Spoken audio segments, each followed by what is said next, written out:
Vale. Bueno. Gracias. Entonces, le estaba mencionando que me gusta esta imagen porque muestra muy claramente el crecimiento bacteriano.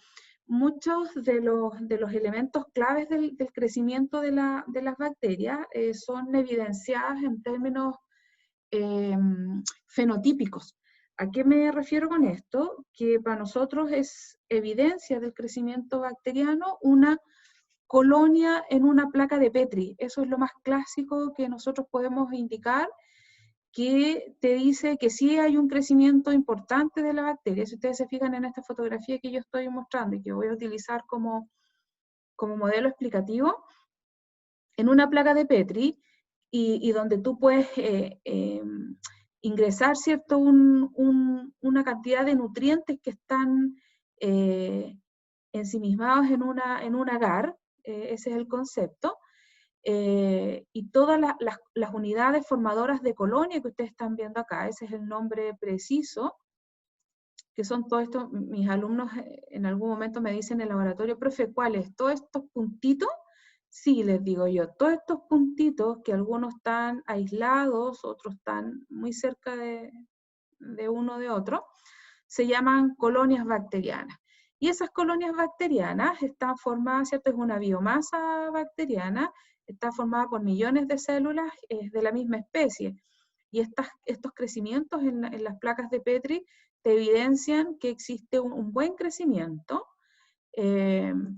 del microorganismo, y eso tiene relación con las cantidades de nutrientes específicos que pueda tener el microorganismo, y también después vamos a aprender que nosotros podemos ir correlacionando algunos factores abióticos también ligados a este crecimiento, que sería el componente biológico.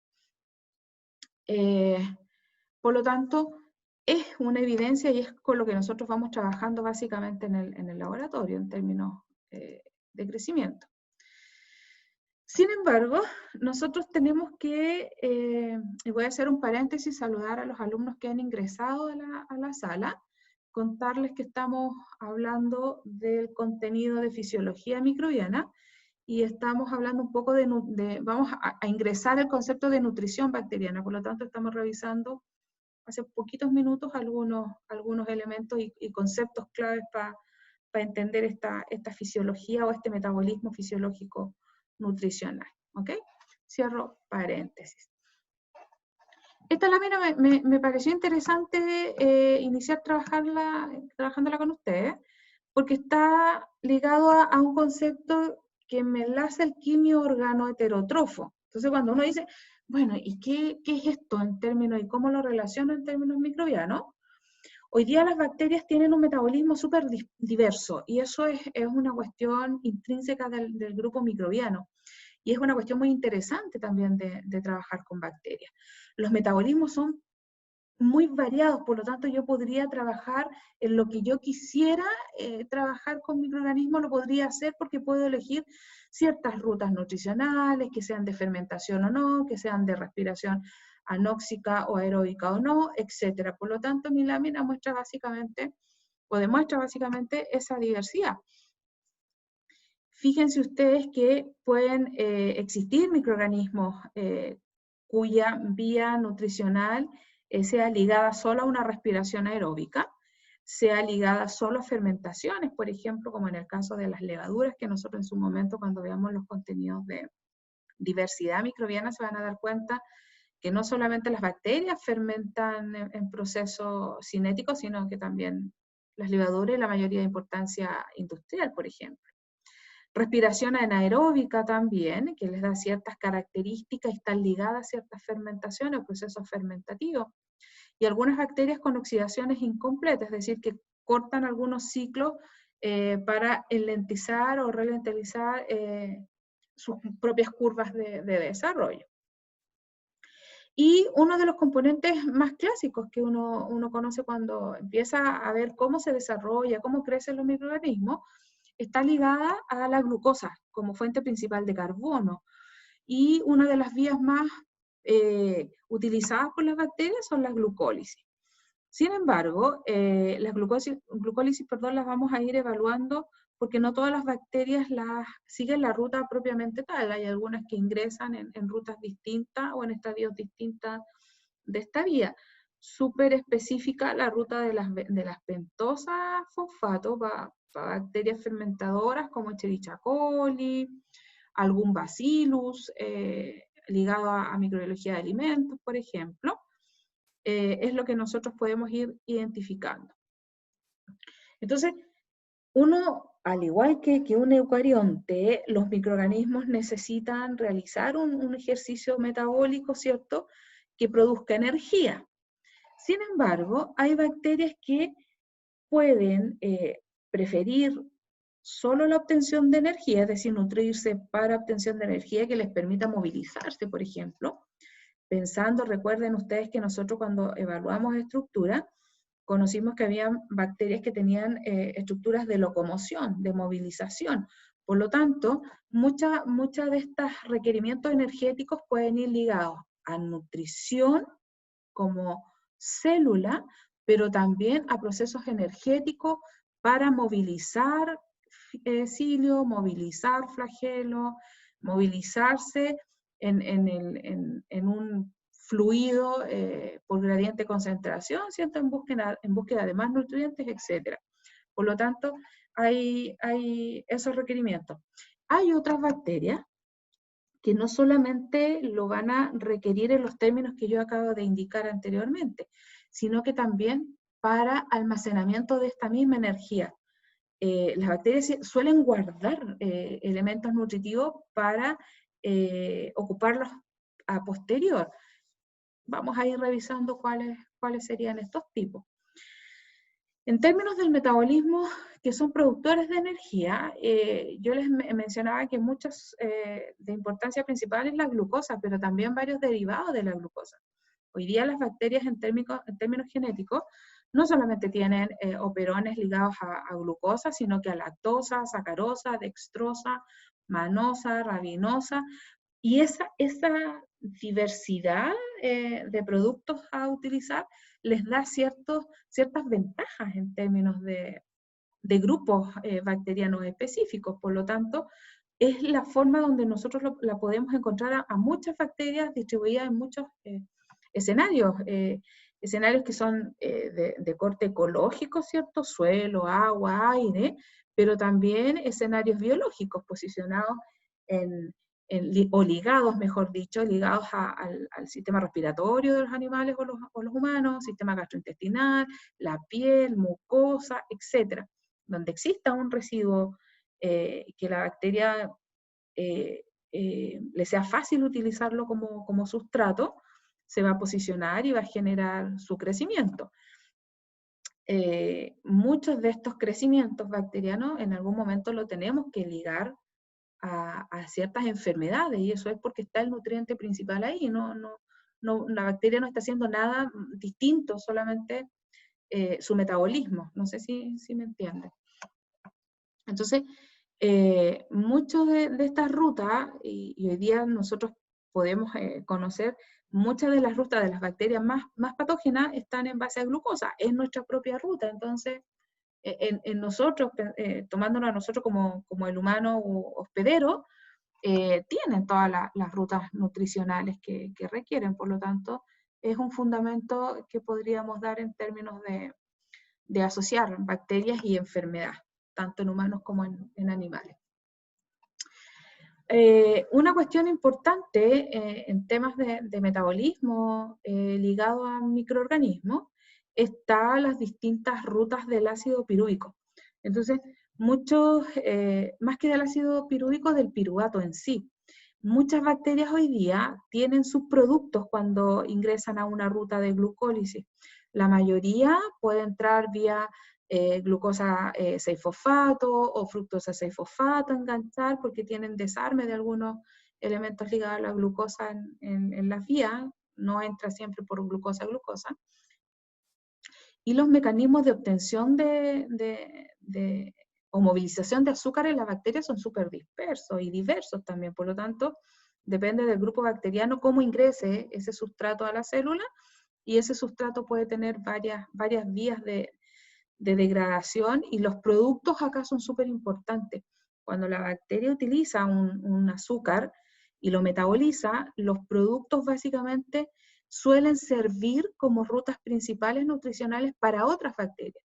Entonces, esto nos lleva a la idea de que los nutrientes o desechos no se pierden, porque un desecho metabólico de un grupo bacteriano puede ser el componente principal e inicio de ruta energética de otro microorganismo. Por lo tanto, en algún momento hay redes que se interaccionan y donde las bacterias se comunican en términos nutricionales. Lo que yo les mencionaba en términos de las rutas energéticas están asociadas, por ejemplo, al piruvato. El piruvato es una de las últimas rutas de glucólisis, y muchas bacterias tienen distintos destinos para este piruvato. Hoy día hay conceptos que enlazan, por ejemplo, en el rango de las fermentaciones de bacterias que realizan fermentación. Hay algunas que fermentan un solo tipo de elemento, y esas se conocen como homolácticas, y otras que fermentan varios productos de un mismo, piruvato en última vía. Eso significa que son bacterias heterolácticas. Entonces, muchas de las heterolácticas hoy día se están trabajando en términos de la industria. Todo lo que es etanoles, ácidos lácticos, ácidos propiónicos, que se utilizan mucho en los laboratorios, por ejemplo, para realizar ciertas rutas, esos productos vienen de derivados bacterianos.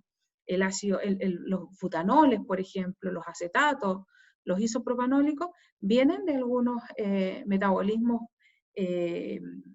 últimos de bacterias. Por lo tanto, son elementos que nosotros aprendimos a identificarlos a un grupo específico y saber o aprender a utilizarlos en una ruta alimenticia o de un producto desinfectante, ¿cierto? Y eso es lo que va ligando a la microbiología en términos de su posicionamiento industrial. Eso lo vamos a ir revisando nosotros formalmente en la unidad de biotecnología.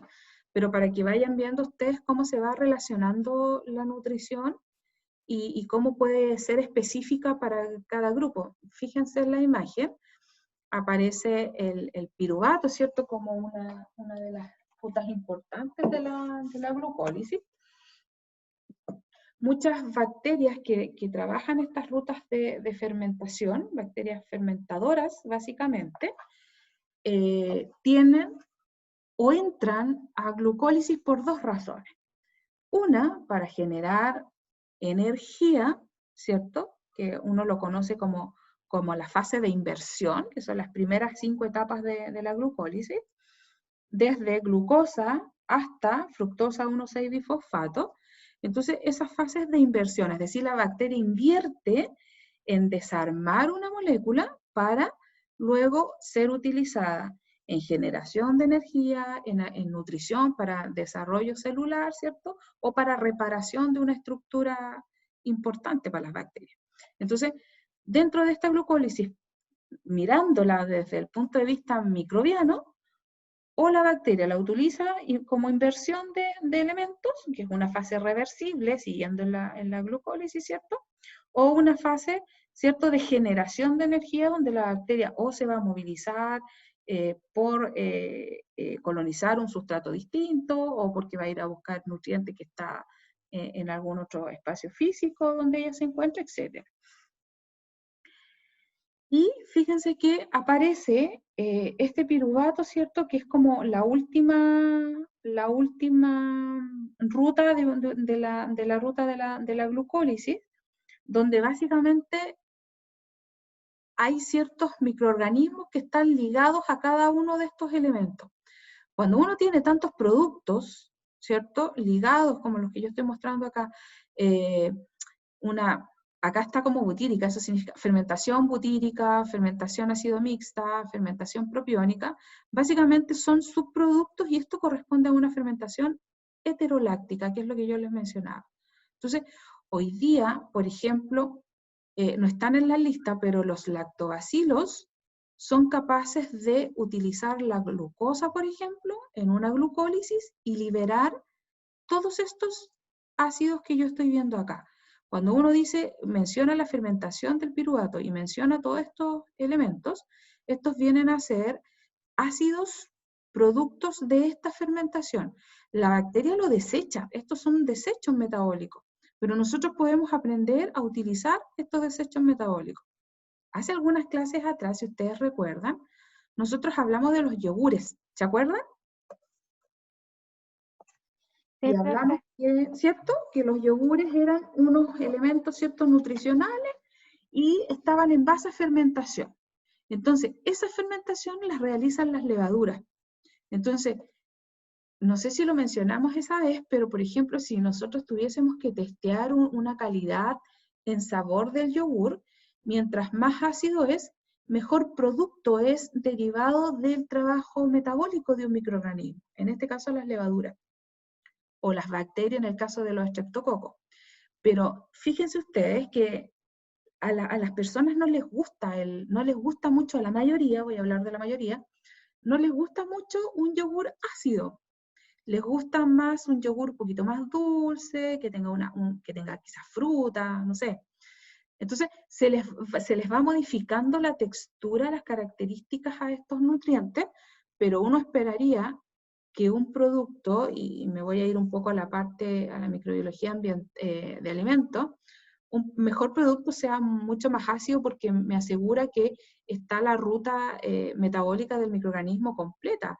Las levaduras y las bacterias ligadas a estos productos, sus desechos son etanol y CO2, por lo tanto, agregando a la acidez del producto. Entonces, uno esperaría asociaciones interesantes.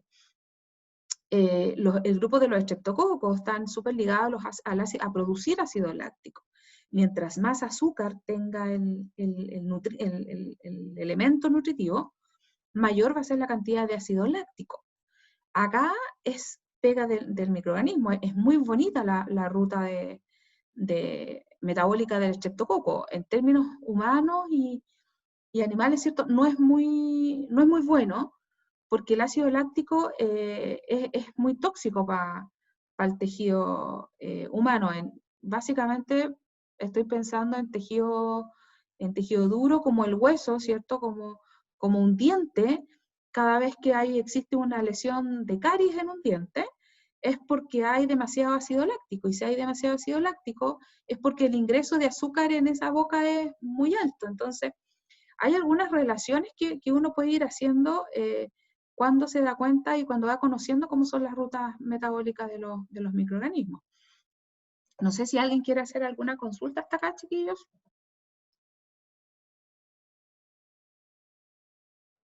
Disculpe, profe. Cuénteme. Leli primero. No, dale tú. Cualquiera Es de que iba a los dos. preguntar por el término homofermentativa y heterofermentativa. Perfecto. Para partir está ligado a la fermentación. Entonces, cuando es homofermentativa, significa que está ligado a la glucólisis. Hay una ocupación de la glucosa, pero el producto de la ocupación de esa glucosa en glucólisis es un solo producto. Por ejemplo, glucosa que ingresa a glucólisis de Escherichia coli, por ejemplo, y va a liberar solamente etanol. Entonces, si el producto es uno solo que se libera por el metabolismo bacteriano, eso es homofermentativo. Pero si el producto es etanol y después CO2 y después ácido láctico y después, no sé, butanol, eso ya son varios productos de esa fermentación y ahí aparece el concepto de heteroláctico. Ah, ya. Eso Ahora se sí. refiere. Gracias, profe. Súper. Ya, había otra pregunta por ahí, ¿o no? Yo prefería preguntar, ¿este cuadro que estaba mostrando solamente sirve para las bacterias que hacen fermentación o sirve para todas y todas hacen fermentación? No, solamente para las que hacen fermentación. No todas siguen ruta de fermentación. Ya. ¿Ok? Profe, Cuénteme. todas estas fermentaciones dijo que eran productos del lactobacilo, ¿cierto? Sí, los bacilos se reconoce que son heterofermentativos o heterofermentadores. Pero todo esto del alcohol, el láctico homofermentativo, el propiónica, todo eso son productos de la fermentación, Son- o sea, son productos de los lactobacilos. En este caso, de la ácido mixta, No de todas. no, un ejemplo, acá no está lactobacilo, pero si yo hiciera otra línea, colocar otra línea, podría colocar solamente el concepto acá al ladito, heterofermentación, Lactobacillus sp, y debería mencionar todas las anteriores. ¿Ok? Como todas las anteriores. Lactobacillus fermenta en base a etanol, CO2, ácido láctico, butanol. Sí, esas. No está en la lista lactobacilos, pero también tiene el mismo número también es heterofermentativo, al igual que Clostridium, al igual que Enterobacter. A eso me refiero. Y eso que dijo del láctico heterofermentativo sería como que también fermenta, hace ese tipo de fermentación. A ver, también derivado de esta fermentación heteroláctica, tiene producción de ácido láctico. Todos estos elementos que están viendo en la última fila son productos de la fermentación, por ejemplo, de un solo sustrato. En este caso, glucosa, por ejemplo, que es el más común. Sí. Sí, ya bueno, no importa. Igual da lo mismo. A ver, ¿por qué te da lo mismo? ¿Qué no entendiste? No lo entiendo porque me dijo que el lactobacilo fermentaba etanol, ácido láctico, butanol. No, no es que lo fermente.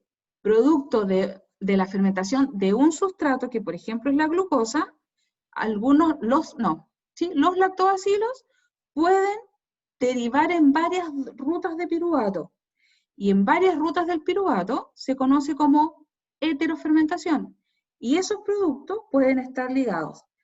Primero, ácido láctico, puede ser ácido acético, ¿qué más está con lactobacilos? Ácido fórmico, etanol. Entonces, cada vez que un microorganismo fermenta un sustrato y libera varios productos de esa fermentación, se reconoce como heteroláctico. Entonces, heteroláctico o heterofermentador. El ácido, ¿por qué uno lo menciona a veces como heteroláctico? Porque el ácido láctico es el principal, pero también hay subproductos de otros elementos y ahí aparecen los etanoles, los butanoles. Vale. ¿Ok? Profe. ¿Te queda más claro? Sí, estaba brígido, sí. A ver, yo quizás lo nombré como muy rápido porque asumiendo que ustedes habían hecho bioquímica. Y De química. hecho, lo hicimos. El tema Sí, hicimos es bioquímica, profe. recordarlo todo. Sí. Sí, entonces yo dije, ¿para qué les voy a explicar de nuevo la glucólisis si la manejan? O sea, Entonces, no, pues No, sí, sabemos que eso al sí se final de la entiende. glucólisis se produce un piruvato. Sí, po. sí, pero en bacterias, por ejemplo, el piruvato tiene varios finales, varias rutas más, Claro, sí. dependiendo del microorganismo. Y ahí Es está primera vez que como, como eso. exacto, ahí está como lo interesante de muchas bacterias que uno puede trabajar. Por ejemplo, no solo los lactobacilos, los estreptococos y los lactobacilos suelen ser heterolácticos. Y ahí donde aparece un montón de subproductos que son mucho de corte alimenticio que están ligados a esta ruta, a conocer esta ruta. Y Profesora, cuénteme. ¿un microorganismo puede seguir otra ruta metabólica? O sea, no solo una, sino varias. O siempre va a ser, por ejemplo, Streptococcus sigue la ruta metabólica láctica homofermentativa. ¿Puede seguir otras también? Por ejemplo, si ligamos al estreptococo, hoy día los estreptococos pueden seguir más de 4 azúcares distintos. puede seguir azúcar, por ejemplo, glucosa, como glucosa tal, pero también puede ocupar sacarosa, y dentro de la sacarosa puede enganchar en los subproductos de la sacarosa, fructosa, galactosa, hasta algunos manosa. Entonces, es súper diverso el espectro nutricional. Hay un caso súper clásico en Escherichia coli, que tú puedes cambiarle 5 azúcares distintos, teniendo genéticamente un operón para fermentar lactosa, pero si no tiene lactosa, fácilmente tiene una plasticidad genética nutricional que puede utilizar cualquier tipo de azúcar de esa línea. Por lo tanto, no sería adecuado decir, no, siempre van a seguir una ruta súper conservativa. Depende de las características de sobrevivencia que se presenten en el microorganismo. Ah, ya, sí entendí. ¿Ok? Vale. ¿Les va quedando como claro, chiquillos, o no? ¿Estamos como más claros ahí, o no? Sí, profe. Vale, vale.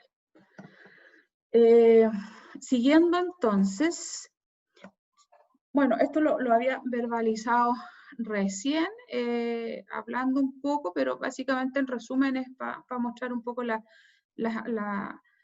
visión industrial que hoy día están teniendo la mayoría de estos productos de origen bacteriano. Los vamos a volver nosotros a retomar. Entonces, yendo un poco al contexto de nutrición, saliéndolo un poco y retomando los requerimientos, acá lo voy a hacer muy general, porque lo van a ver en detalle con Alex en los laboratorios, pero básicamente nosotros el metabolismo lo tenemos bastante claro, es vía glucólisis, ¿cierto?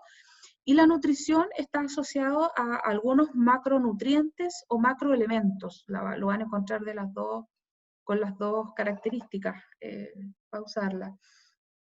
Nosotros tenemos los nutrientes que un microorganismo utiliza en mayor concentración, los conocemos como macronutrientes. ¿Cuáles son esos? Básicamente carbono, nitrógeno, fósforo, etc. Pero básicamente cuando uno los trata de ligar a cuánto requiere un microorganismo en términos de cantidad, nosotros conocemos los formulados nutricionales que están en gramos por litro de estos nutrientes.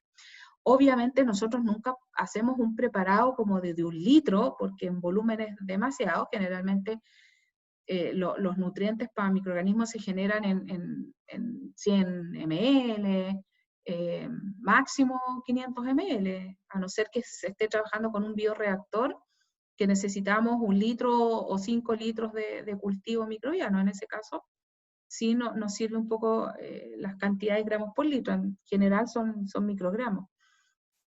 Entonces, uno va generando, y esto es lo que van a tener que ustedes ir relacionando, qué nutriente necesita y por qué lo necesita. Entonces, muchas veces hay errores en la distribución de los macronutrientes en el laboratorio y uno dice, profe, ¿sabe qué? Que no se desarrollan los microorganismos en mi placa de Petri.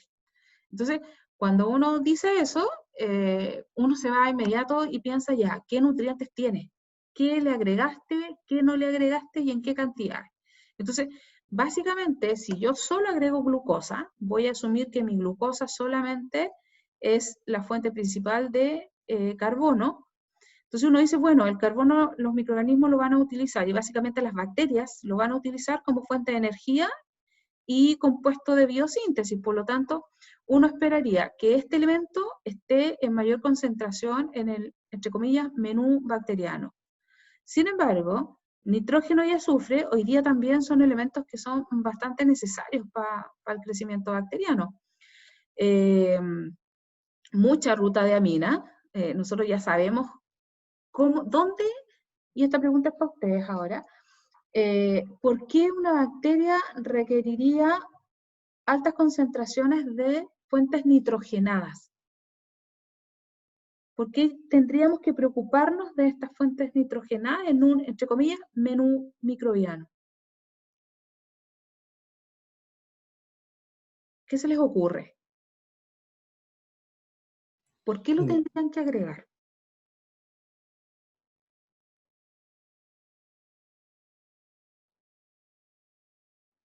¿Por qué ustedes tendrían que consumir leche? Diciendo algo general. Para obtener calcio. Ok, y ahí tendrías tu macroelemento. Ujú. Para un microorganismo, ¿por qué hay que asegurar el nitrógeno? Profe, ¿Para que sintetice proteína? Ya, y específicamente en términos de viabilidad de la célula bacteriana. ¿Por el tema de la pared? Ya, ¿y podríais explicar mejor el concepto? ¿Podríais desarrollarlo? En que necesita, por ejemplo, el nitrógeno para formar aminoácidos y esos aminoácidos ocuparlo, por ejemplo, en el tetrapéptido del péptidoglicano de la pared.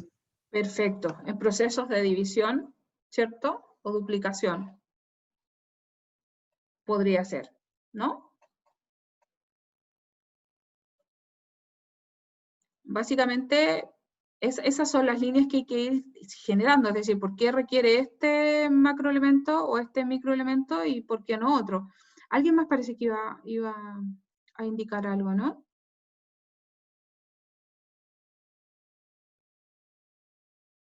¿No? Entonces, esas son las fundamentaciones que uno va generando. En el laboratorio es súper fácil hacerlo, porque en el laboratorio uno dice, mira, yo quiero aislar este microorganismo, entonces, vale, este microorganismo, elijo estos nutrientes y solo espero entregarle a un microorganismo ese nutriente y espero el crecimiento. Si el crecimiento no ocurre, vale, me equivoqué entonces en los nutrientes, ¿cierto? Pero básicamente vamos a ver más adelante que no solamente los nutrientes hay que considerarlos, hay varios elementos más. Lo que yo muestro acá básicamente son los macronutrientes. Sin embargo, existen micronutrientes o elementos traza que van generando uno los va leyendo como casi vitaminas por un lado, pueden ser factores de crecimiento, pueden ser de la ruta de hormonas que se necesitan para estimular, mejorar y hacer mucho más rápida la cinética del crecimiento bacteriano. Por lo tanto, ustedes pueden ver acá potasio, calcio, ¿cierto? Que son elementos que no son necesarios en términos estrictos, pero por ejemplo el calcio sí contribuye a la termorresistencia de la endospora, por ejemplo. Entonces, si tú tienes un microorganismo que tiene una estructura de latencia y está en condiciones súper adversas del desarrollo, aunque uno aprenda y entienda que la endospora es súper resistente a la radiación, a la temperatura y todo, pero si se generó con bajas concentraciones de calcio, créeme que esa endospora no va a resistir lo que tiene que resistir. Por lo tanto, va a ser una bacteria que probablemente va a estar destinada a desaparecer si el ambiente sigue mucho más hostil de lo que conoció cuando generó la endospora, porque hay un elemento importante que está debilitado dentro de su estructura. Lo mismo, algunos cofactores enzimáticos para complejo ATP de energía, para el posicionamiento y la buena función de los ribosomas, por ejemplo, para la estabilidad de la membrana. Entonces, muchos elementos de destrucción de la bacteria también pueden ir ligados a ir retirando nutrientes. Entonces, si nosotros ya conocemos, y esto es lo entretenido de ir conociendo las estructuras bacterianas, porque uno finalmente las conoce en su dinámica y las conoces. Escenario 1, para proliferar el crecimiento microbiano, o escenario 2, para hacer un control sobre ellas, y ese control básicamente es eliminación de bacterias. Por lo tanto, con los nutrientes uno se puede ir moviendo más manejando más el sistema nutritivo. muchos elementos requeridos, que es como lo clásico, un MPS, asociado a lo que estábamos conversando. Así es que esto lo van a... Hoy día hay, por ejemplo, como yo siempre hago esta analogía, como uno va al supermercado y compra un tarro de leche para obtener calcio y vitamina, nosotros también hacemos compra de estos mismos, por ejemplo, tarros de nutrientes para microorganismos, para los que son anaeróbicos, para los fermentadores, que tengan la mayoría de los nutrientes necesarios en grandes cantidades y algunas trazas que vienen en botellas de 100 gramos, por ejemplo. Y ahí uno va generando los nutrientes necesarios. Por lo tanto, bacteria que se pueda aislar en un laboratorio y tú tienes los nutrientes necesarios, no va a haber ninguna complicación de obtener réplicas de esos cultivos. Y estos cultivos, cuando uno los va trabajando, por ejemplo, si nosotros quisiéramos conocer qué bacterias hay en el suelo, habría que preparar un menú bacteriano, ¿cierto?, donde se ingresen la mayoría, casi el 80% de los nutrientes que están en el suelo. Entonces, uno va generando finalmente un escenario artificial, un ambiente artificial, para que las bacterias se desarrollen. Si yo quiero conocer las bacterias de la boca, como lo hizo Leeuwenhoek en algún momento, yo tendría que dar las condiciones de las pequeñas trazas que están en la boca, de la humedad, de los nutrientes, para que se puedan desarrollar, y así como se va generando el conocimiento de las células, porque fuimos capaces en algún momento de conocer su metabolismo, de simular ciertos nutrientes y entregar estos nutrientes a los cultivos, y de poder obtenerlos en un cultivo, en una placa de Petri, y acá el estudio. Aquí uno puede estudiar la célula, las comunidades, las rutas de cuánto se demora en la nutrición, cuánto dura la colonia viva en términos de células, y esto básicamente se obtiene por el conocimiento en los tipos de nutrición y tipos de metabolismo bacteriano. Fíjense en lo que muestro acá. Son dos tablas, las cuales están tomadas de su libro Brook. Una de las tablas habla de los micronutrientes, que nosotros lo conocemos también como elementos traza. Generalmente son en muy poca cantidad, es como si ustedes tomaran un multivitamínico. Las vitaminas son los ideales para los micronutrientes.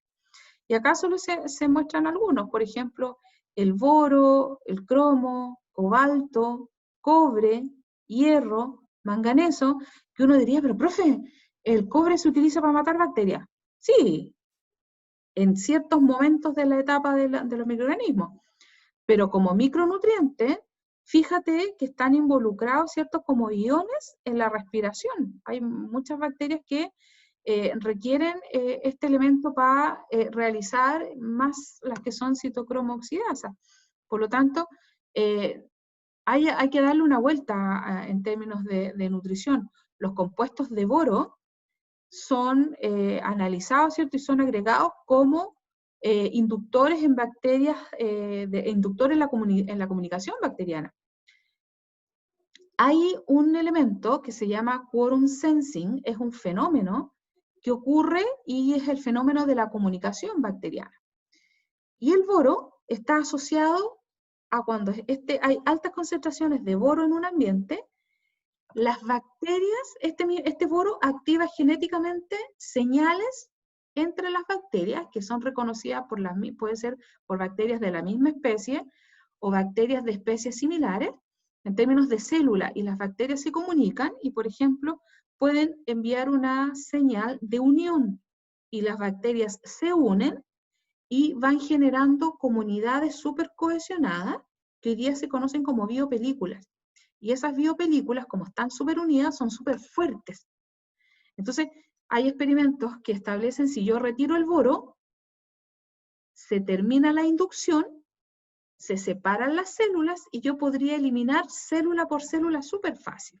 Pero cuando yo vuelvo a agregar el boro, se activa el inductor, las bacterias se comunican, se unen, y cuando yo trato de eliminarlas, es más difícil porque están todas juntas, están trabajando todas juntas, están en comunidad.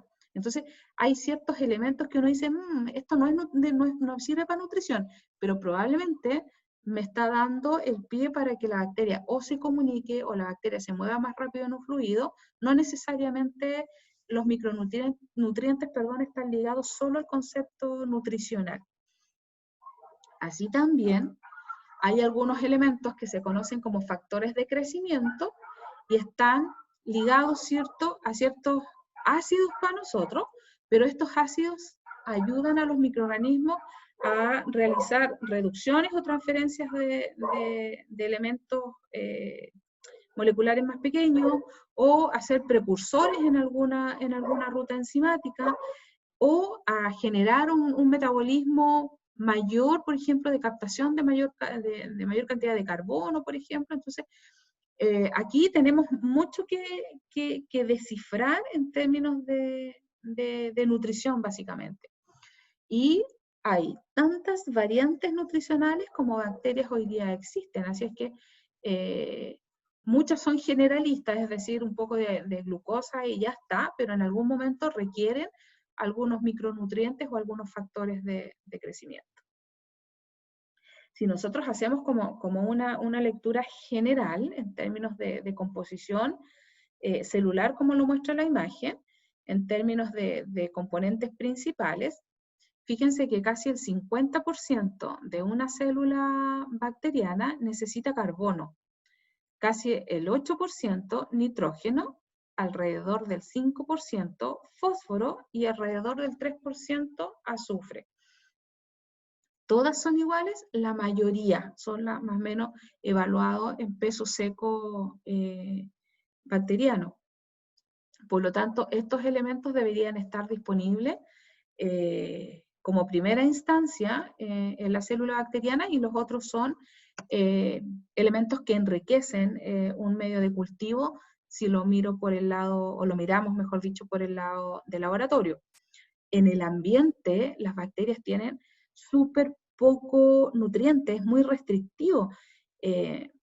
Cuando hemos tenido la oportunidad de trabajar en el laboratorio, mis alumnos de repente me dicen, profe, y aquí dice la receta, dice 0,5 gramos de glucosa, por ejemplo.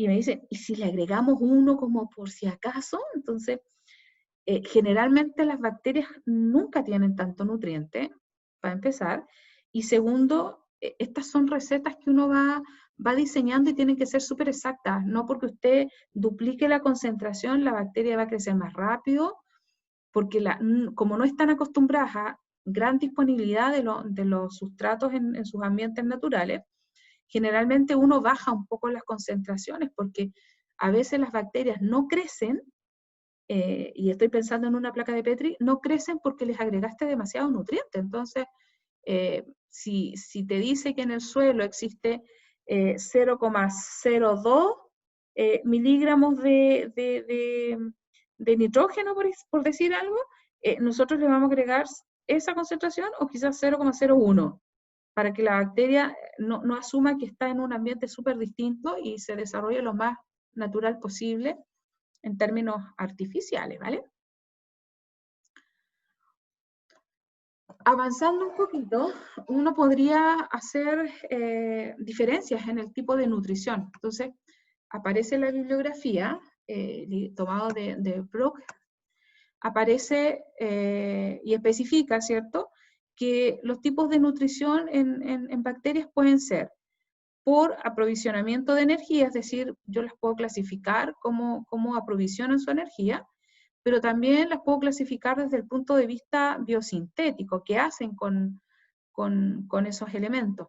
Entonces, dentro de la clasificación de aprovisionamiento de energía, aparecen dos grupos importantes de microorganismos, las que Brook menciona como litótrofas.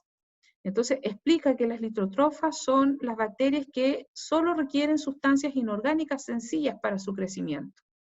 Y las diferencias de las organotrofas, y menciona que las organotrofas son las bacterias que requieren compuestos orgánicos, por ejemplo, hidratos de carbono, hidrocarburos, lípidos o proteínas para el desarrollo óptimo de la célula.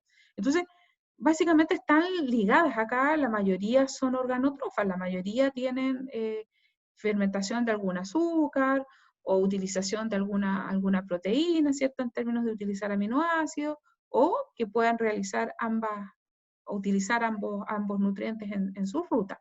Eso depende básicamente del microorganismo. Desde el punto de vista biosintético, Brook nombra a las autotrofas y a las heterotrofas, y define las autotrofas como las bacterias que crecen sintetizando sus materiales a partir de sustancias inorgánicas sencillas, y las diferencia de las heterotrofas, ¿cierto? Y las define como bacterias cuya fuente de carbono es orgánica, pero lo coloco entre paréntesis y dice, si bien otros elementos distintos del carbono pueden ser captados de forma inorgánica, por ejemplo, nitrógeno. Entonces, hay más que esto es de manera general una clasificación, pero nosotros podríamos llegar a clasificar hasta si durante su nutrición utiliza o no utiliza fuentes de luz, por ejemplo, o fuentes lumínicas.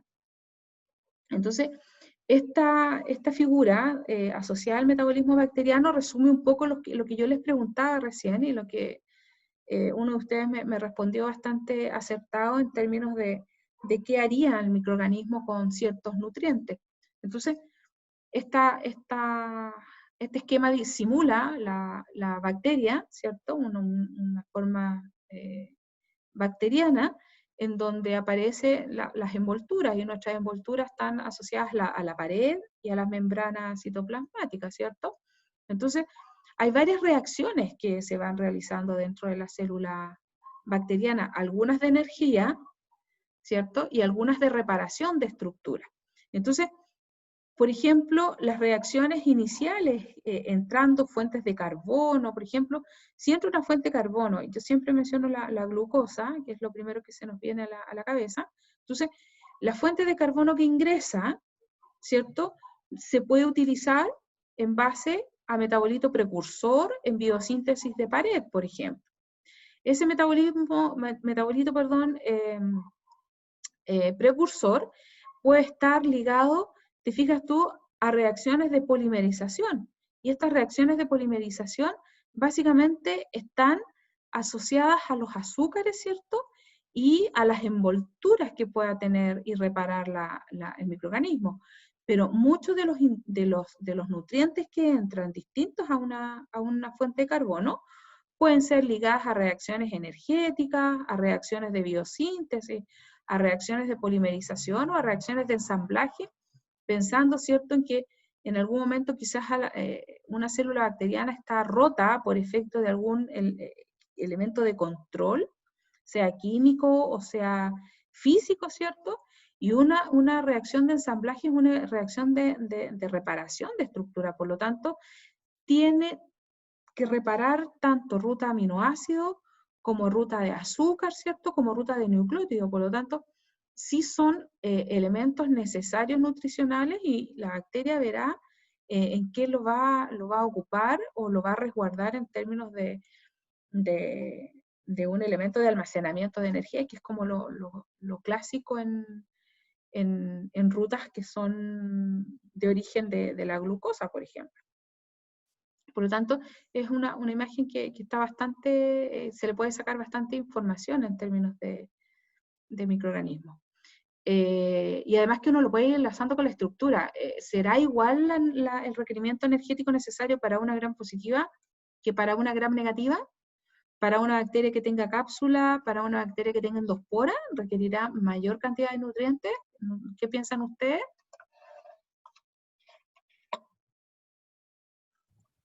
Yo pienso que sí es como variable, que depende de la bacteria. En el caso de las que tienen cápsula, por ejemplo, ¿tú consideráis que es mayor el gasto energético? Sí, porque, o sea, si bien no sé si estoy en lo correcto, pero yo sé que la cápsula la genera la propia bacteria, pues, Ya, entonces ahí requiere energía, claro, ya, y también requiere estructuración, yes. ¿viste? Entonces, todas esas cuestiones uno las va controlando. La manera más fácil de controlar bacterias es retirando los nutrientes. Pero vamos a ver después qué pasa si a la bacteria le quito los nutrientes. No es tan fácil si ya, se muere. Parece que no es tan fácil. solamente recordar, porque esto, ¿por qué lo menciono? Porque estoy pensando que las bacterias, para que no se queden con que las bacterias tienen un solo lado, es como causan enfermedades, están ligadas a infecciones, ni nada. El hecho de conocer las rutas metabólicas me abre un panorama re interesante en los beneficios que tienen las actividades bacterianas. Y esta figura solo muestra los productos finales como orientados a las vías de fermentación. Por ejemplo, insisto con el piruvato porque es una de las etapas súper importantes donde se establece la dirección del producto. Y acá aparecen el lactobacilo, ¿cierto? Y los estreptococos ligados al ácido láctico, por ejemplo, y ligado a productos que seguramente ustedes consumen o han consumido o conocen que alguien consume. Por ejemplo, pepinillos, no sé si se han fijado cuando se venden estos productos, pero hay pepinillos que tienen un rango de dulzor y otros que son agridulces. Entonces, esas características se las van dando estos ácidos lácticos que tienen de origen bacteriano. El grupo de las Saccharomyces, ¿cierto?, que son levaduras, están asociadas a productos finales de alcohol etílico y CO2. Entonces, por ejemplo, en términos de industrialización del producto de las cervezas, por ejemplo, mientras hay países donde mientras más espuma tengo una cerveza, es de mejor calidad. Entonces, eso significa que hay que generar más CO2. Y eso significa que tengo que modificar el metabolismo del microorganismo para generar ese efecto. Otros países piden que sea con una textura con menos espuma, por ejemplo, y con un brillo que lo da estas coloraciones ámbar. Y para lograr esas características tengo que modificar metabolismo, quizás agregar otro azúcar para que no fermente tanto, para que sea más lenta, porque si no se llena de espuma. Entonces, hay un montón de características que hoy día se trabajan y se logran solamente conociendo el metabolismo bacteriano, y yo menciono las fermentaciones porque son las más comunes y que nosotros podemos ir ligando. Y que vamos a ir revisando con mayor propiedad. Propionibacterium, que genera ácido propiónico, ácido acético y CO2, es el ideal para diseñar y dar el gusto gourmet a la mayoría de los quesos con ciertos sabores más agrios, más ácidos, que mucha gente les gusta el producto. No solamente los nutrientes son requeridos para conocer el metabolismo, sino que también el ambiente respiratorio en los cuales las bacterias realizan esa utilización del nutriente. Entonces, podría pasar que en un experimento uno diga, oye, pero si le di la glucosa, le di la cantidad de glucosa, y aún así la bacteria no se desarrolla.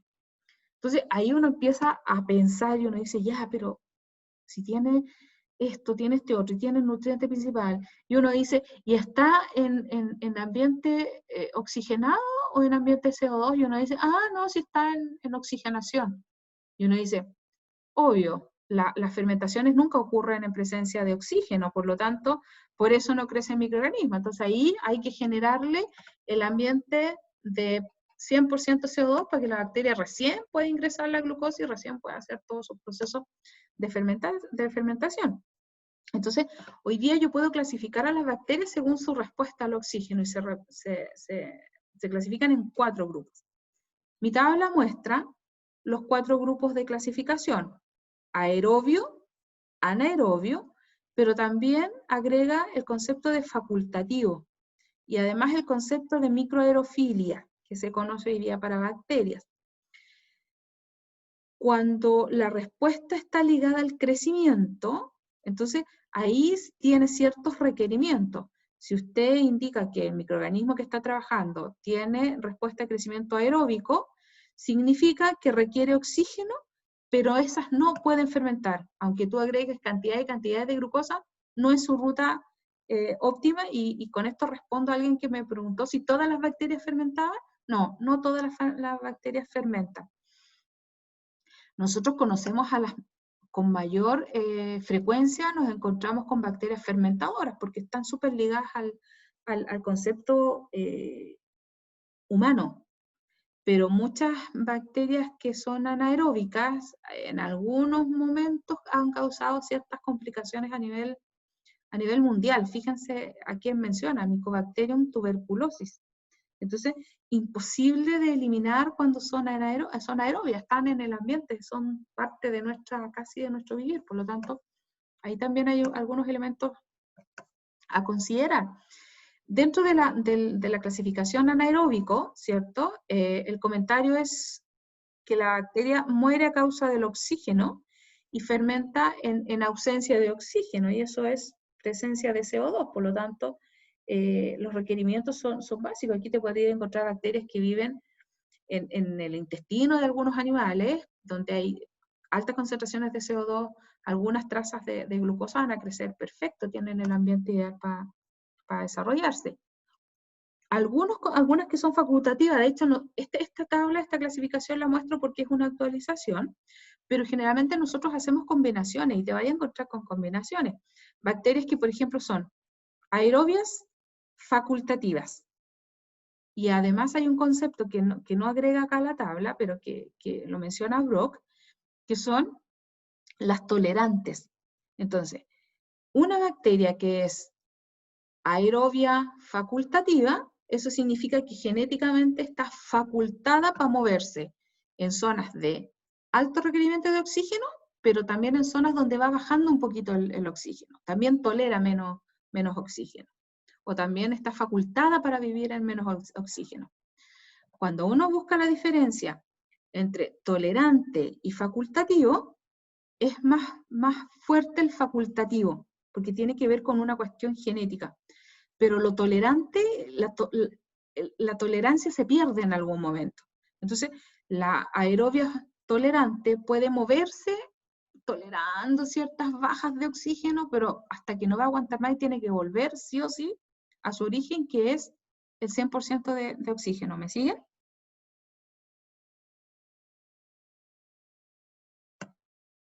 ¿Sí?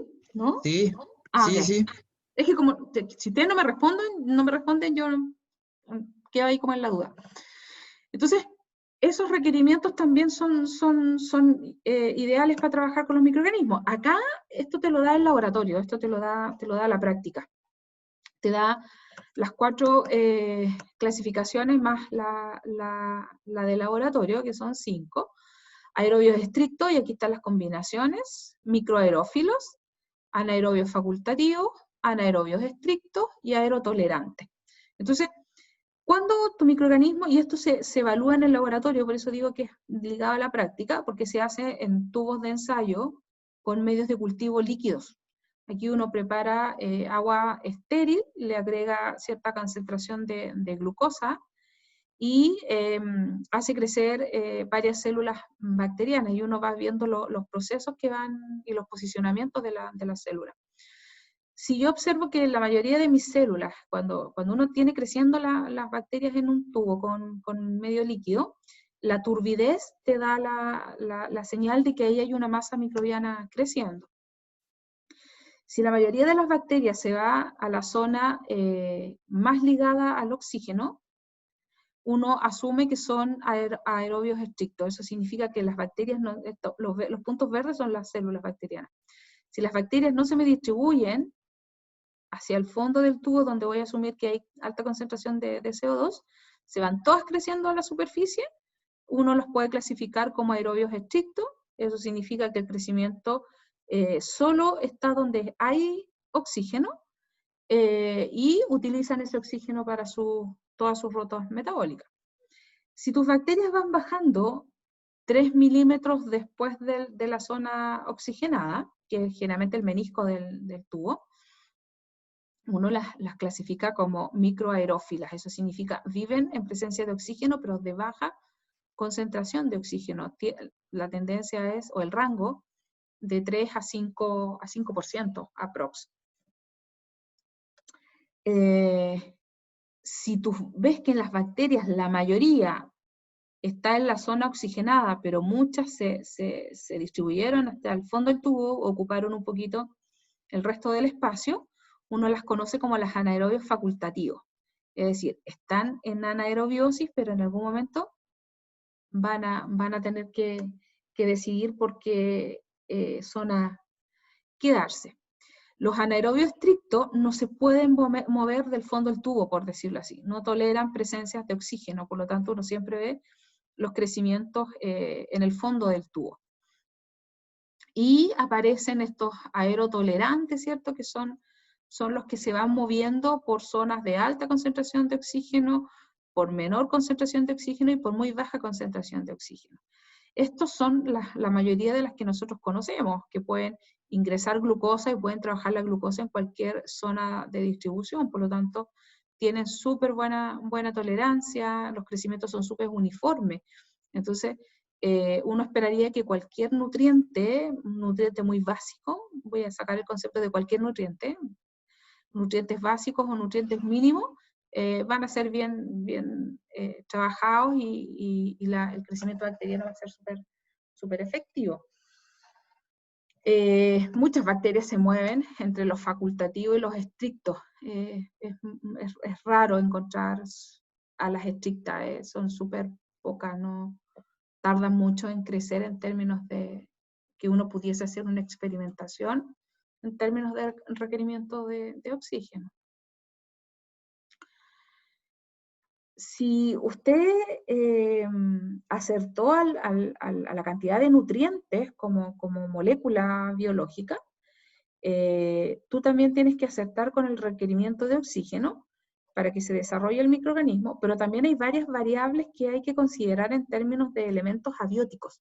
Entonces, dentro de estos elementos abióticos, hoy día la temperatura es clave para que la bacteria desarrolle todo su potencial.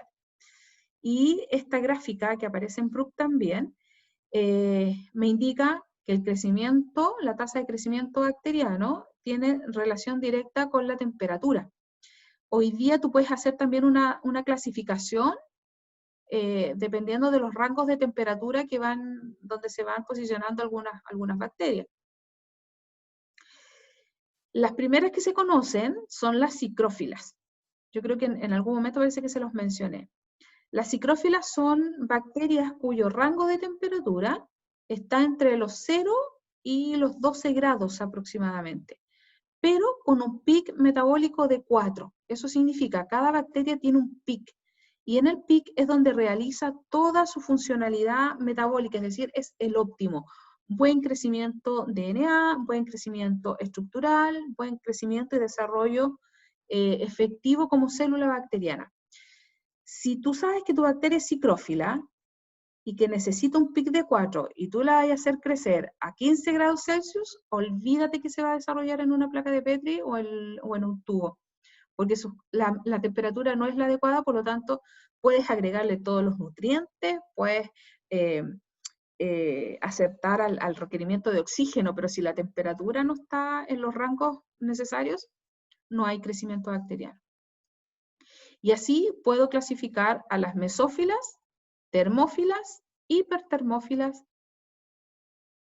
y las hipertermófilas. Fíjate que las mesófilas, y me da como ejemplo Escherichia coli, tiene un rango de crecimiento entre los 10 hasta los 46, 47 grados Celsius, pero el óptimo es 39. Por lo tanto, si yo decido llevarla a 4 grados, si se desarrolla va a ser con una lentitud de casi 2 semanas en el laboratorio. Siento que si tú le das el óptimo, en 24 horas vas a tener un crecimiento importante del cultivo. Las termófilas, ejemplificando a un Bacillus Stratothermophilus, que son bacilos que están asumiendo una temperatura de incubación de un pic de 60, óptimo, los rangos, vuelvo a lo mismo, rangos menores a 60 o rangos mayores a 60 suelen ser elementos de restricción del crecimiento. Hipertermófilos ligados al 88 grados Celsius aprox, con los Thermophilus celer, que son bacilos de altas temperaturas, y algunos hipertermófilos extremos que ligan, ¿cierto?, a los 106 grados como óptimo. Por lo tanto, son microorganismos que si yo quisiera cultivarlos en el laboratorio, son los requerimientos de temperatura. Ahora, la temperatura es un arma de doble filo, como digo yo, para el conocimiento bacteriano. Porque si yo sé que un microorganismo tiene un óptimo de 106, ¿qué pasa si requiero eliminarlo? ¿Qué harían ustedes? ¿Cómo eliminarías un termófilo cuyo pic metabólico son o está en los 106 grados Celsius? Bajando la temperatura. Bajando la temperatura. ¿A cuánto? ¿Un Al cero rango? absoluto. A 0, dicen ustedes, ¿o Un no? rango menor a los 90 estimados.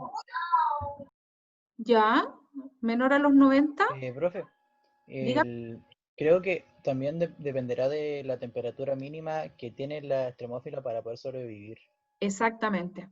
Entonces, tú identificas el óptimo metabólico, pero también está ligado a la curva cinética, que nosotros vamos a ir revisando a continuación. Entonces, ojo con las temperaturas, porque yo, por ejemplo, a las que son psicrófilas o mesófilas, saber el PIC es también saber cómo eliminarlas. Y voy a ir mencionando muchos elementos de eliminación, porque mañana vamos a ver cómo, si yo ya sé cómo se desarrolla una bacteria, ahora tengo que diseñar un protocolo de eliminación. Y ahí vamos a trabajar varios aspectos estructurales. El requerimiento de pH también tendrían que tomarlo en cuenta si nosotros quisiéramos conocer los requerimientos metabólicos de un microorganismo. Aceptamos con temperatura, con nutrición, ¿cierto? Y ahora con el pH, y esto va en los alcalinos y los ácidos, solamente como rango. Hoy día, en términos de estos mismos rangos, aparecen bacterias acidófilas o el grupo de los acidófilos, neutrófilos y alcalófilos. Uno los trabaja más en relación a microbiología de alimentos, por ejemplo. ¿Cómo evito que un microorganismo colonice frutas o verduras o productos cárnicos que son de consumo humano? Porque llevo estos elementos a eliminar, ¿cierto? O con salmueras, por ejemplo, o con bases para tratar ciertos alimentos y evitar la colonización de varios microorganismos.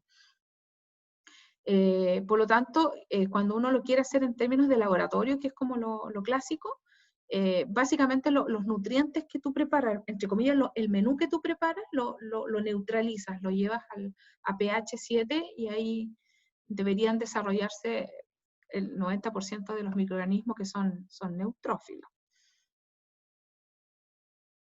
Sin embargo, muchas bacterias, cuando uno trata de decir ya, hacerte al nutriente, al pH, a todo esto, tienen varios mecanismos de adaptación. Entonces, cuando el pH no les sirve mucho, aquí ocupan un poquito algunas bombas iónicas donde les permite vivir en bajo pH o en pH más ácido, las protege porque también la acidez algunas bacterias las va destruyendo un poco, pero sí tienen algunos mecanismos como de adaptación para sobrellevar esos escenarios.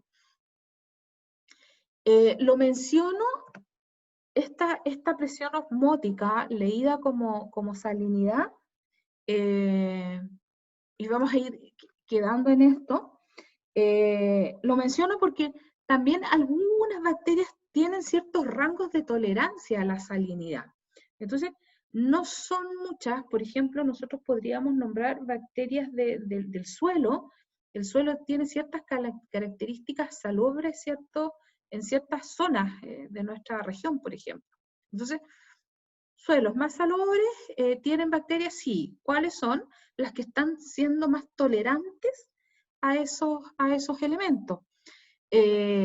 Cuando uno lo mira en términos de ambiente, hay que también saber que en el ambiente acuático, muchas aguas saladas, ¿cierto? Hay microorganismos que viven felices ahí, pero microorganismos que si las saco de su ambiente, el sacarlos de un ambiente con altas concentraciones de sal, genera un estrés en términos del desarrollo del microorganismo, y donde venga a posicionarse se va a venir posicionando con una como con una maldad intrínseca. Eso significa que, por ejemplo, pescados, mariscos, que vienen de agua salada, traen microorganismos que son tolerantes a esa sal, por lo tanto, ya tienen ciertos mecanismos de virulencia ligados a tolerancia de estos cloruros de sodio o altas concentraciones de cloruro de sodio, que ligados a un huésped, por ejemplo, humano, va a generar ciertas complicaciones.